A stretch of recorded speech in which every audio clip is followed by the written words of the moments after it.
Hello guys, ayan naglagay na tayo ng mga vermiworms natin dito. Ayan, kinalat na natin para ma-decompose na ito kagad guys. Yan po yung mga vermiworms natin, oh. Kinalat na natin. So ito hindi pa siya masyadong bulok na dumi ng baboy guys. Pero doon sa ginawa ko, yung sa nauna, talagang kuha na siya guys, dinicompose na nila at meron na tayong ma-harvest na vermicast. Kaya ito nilagyan na natin guys, kaunti lang nilagay natin para habang nabubulok dumadami din sila. Siguro mga kuano, mga 200 grams lang yung nilagay natin guys. Ayan sila. So napapakinabangan natin guys yung mga dumi-dumi, mga nabubulok. Continue lang tayo na gumagawa guys. Yan, madami na din tayong stock na vermicast sa may gusto po. Ito yung ginagawa natin ulit. Dito na tayo nag-iimbak ulit ng mga dahon-dahon at dumi ng baboy. So walang nasasayang guys. Ito papaibabawan pa natin ng saging ulit yan para hindi halukayin ng mga manok. So nagpailalim na yung mga kuha natin guys, yung mga vermiworms. Yan. So dagdagan lang natin pa unti-unti yan. Pakita ko sa inyo guys yung nauna natin na in-experiment na kuha, no? Fresh na dumi ng baboy at saka mga saging.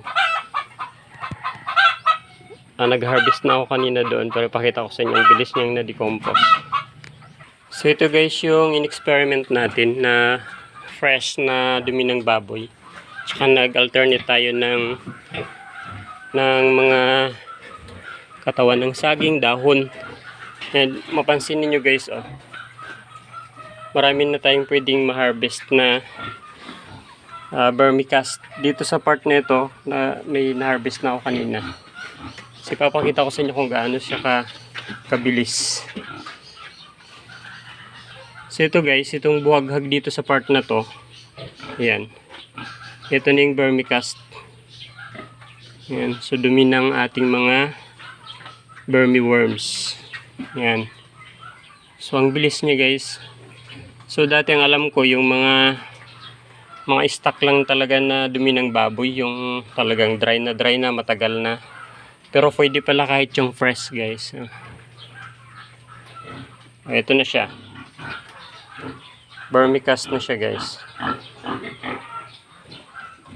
So hindi siya masilan guys yung mga vermiworms natin. Dun sa mga napapanood kasi natin, dapat bulukin muna. At yun ang ginawa natin dito sa una. Yan, ito mga vermicast na yan guys. Ang dami. Hindi ko lang na gagas-agas pa, ang dami kong trabaho. Meron din akong hiniwalay dito. Ito, na-stack ko siya dito para mabilis na i-screen, para matuyo. Pero ito puro vermicast na yan guys. Yan. Wala pa akong time na i-screen siya. Yan, marami dyan. Lagyan natin dito sa ating kulungan ng mga bakante pa. So ayan guys, sa may mga babuyan, huwag nyo pong sayangin yung mga dumi. Yan, kita nyo naman. So yung nilagyan natin doon, mabilis lang din yun guys, ma-decompose din kagad yun. Wala na siyang amoy guys, as in no, parang lupa na siya. Pero ito, pa-decompose pa natin yan habang dumadami yung mga vermiworms natin dito. Yan, nandyan sila. Oh. Galing. Pag dumami yung baboy ko, maganda ito guys.